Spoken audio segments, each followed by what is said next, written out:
Here's a Calamus caryotides, and I've had this one probably about 8 or 10 years, so it's up in this mess pretty good.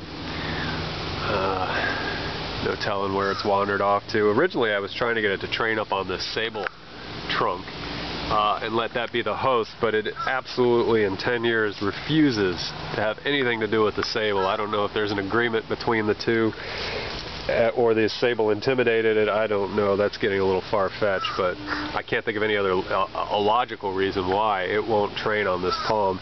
It seems to prefer this Cape honeysuckle that's growing up and around it. So one interesting thing on these is right here. I don't know if they're showing up well, but I'll put it up against the palm for contrast. Those little whip-like antennae things are called cirrus, and they're sort of the foliar whips that kind of attach themselves, like that's now sticking to the palm. And that's how they climb.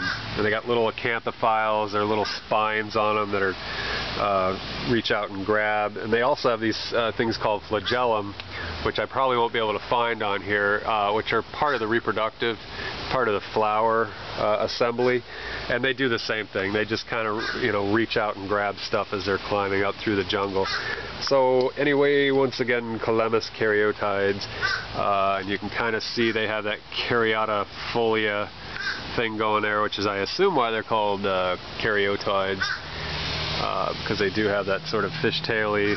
This right here is kind of a bifid leaf with a little premorse action going on the ends there.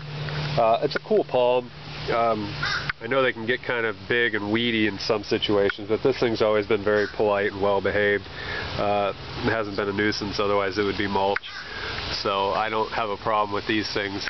And they're cold tolerant. That's the other nice thing about them. That's why I originally got it. So, Calamus caryotides.